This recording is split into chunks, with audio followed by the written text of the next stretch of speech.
تو یہ داتا گنج بخش فرماتے ہیں آداب کی قسمیں 3 ہیں۔ ایک آداب جو توحید میں حق تعالیٰ کے ساتھ لازم ہوتے ہیں، ان کی صورت یہ ہے کہ خلوت اور جلوت میں بے ادبی کا ارتکاب نہ ہونے پائے، یہاں تک کہ خلوت میں بھی معاملہ یوں ہو جیسے کہ بادشاہوں کے سامنے اختیار کیا جاتا ہے، یعنی بادشاہوں کے سامنے صرف انہی کا ادب کیا کرتے ہیں، لیکن اللہ تعالیٰ کا ادب خلوت میں بھی لازمی ہے، کیونکہ وہ جلوت میں خلوت میں ہر جگہ موجود ہوتا ہے۔ چنانچہ صحیح حدیث میں آیا ہے کہ ایک روز حضور پاک صلی اللہ علیہ وسلم پاؤں پھیلا کر بیٹھے ہوئے تھے کہ جبرائیل علیہ السلام آئے اور کہا یا محمد آپ اللہ غلام ہیں اور اس کی بارگاہ میں غلاموں کی طرح بیٹھیے، یعنی آپ غلام ہیں اور اس کی بارگاہ میں غلاموں کی طرح بیٹھیے، یعنی ادب سے کہتے اور کہتے ہیں کہ حارث ماسبی نے 40 سال تک دن ہو یا رات کبھی دیوار سے پیٹھ نہ لگائی، اور سوائے 2 زانوں کر بیٹھنے کے اور کوئی طریقہ بیٹھنے کا اختیار نہ کیا۔ لوگوں نے پوچھا کہ اس قدر تکلیف اٹھانے کی کیا وجہ ہے؟ مجھے شرم آتی ہے کہ مشاہدہ میں غلام کی طرح بیٹھنے کے علاوہ کسی اور طریقہ سے بیٹھوں۔ وہ مشاہدے والے لوگ تھے نا، مشاہدہ حق میں، یعنی وہی بات ہوگی نا، اللہ اکبر۔ اور میں یعنی ذاتی مشاہدہ داتا گنج فرماتے ہیں میں نے کہ علی بن عثمان جلابی ہوں، اپنے بارے میں کہتے ہیں آگے ہو، ملک خراسان کے سرحد پر واقع گاؤں میں ایک شخص کو دیکھا، دیکھو کہاں سفر کرتے تھے، جسے کمند کہتے تھے، وہ ادیب کمندی کے نام سے مشہور بھی تھا، وہ ایک صاحب کمال بزرگ تھا، 20 سال سے ایک پاؤں پر کھڑا رہتا نماز شاد کے سوا۔ لوگوں نے اس سے اس کی وجہ پوچھی تو کہا مجھے ابھی وہ مقام حاصل نہیں ہوا کہ مشاہدہ حق میں بیٹھ بھی جاؤں۔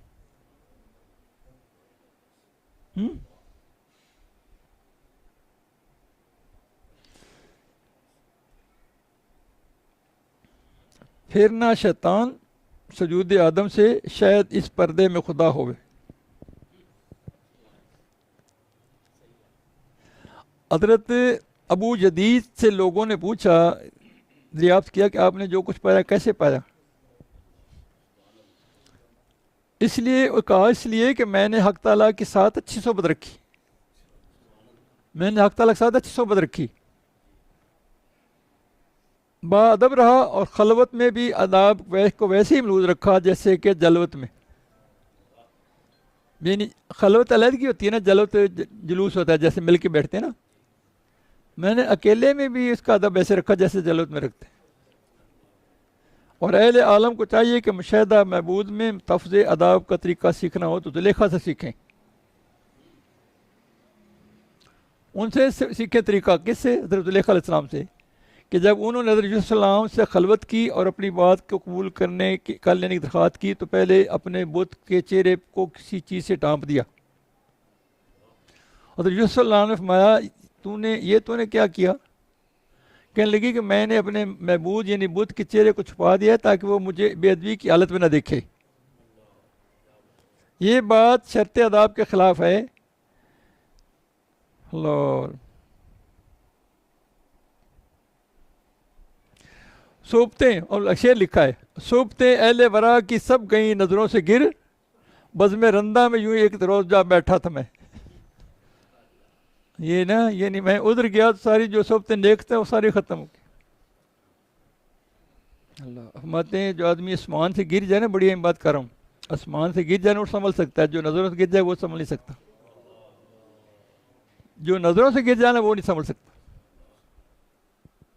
اللہ کی مخلوق کی نظر سے نہ گرو تو اللہ کی نظروں سے بالکل نہ گرو، اللہ رسول کی نظر سے بالکل نہ گرو۔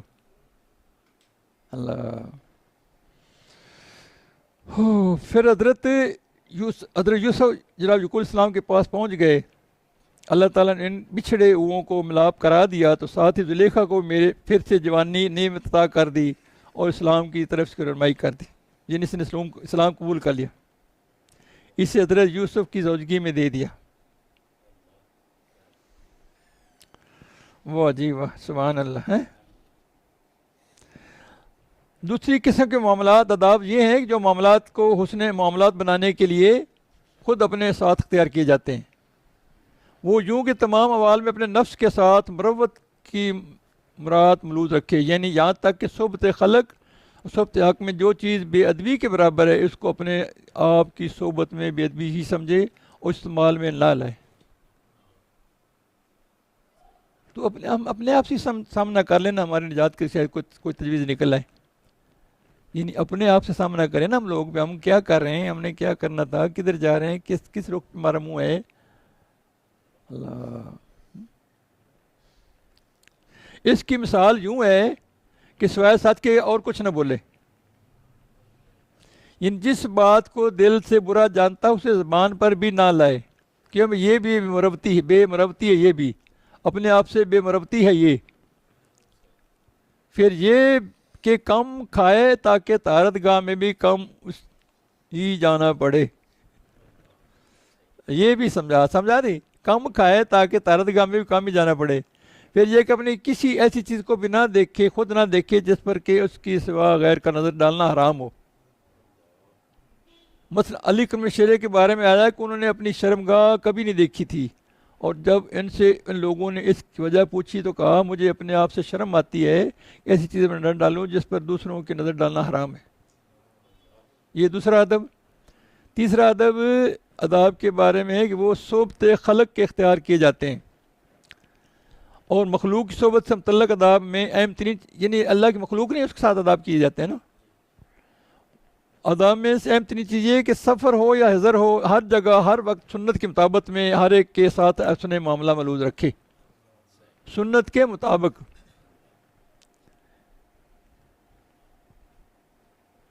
اسے دیکھ کر اور کو پھر جو دیکھے،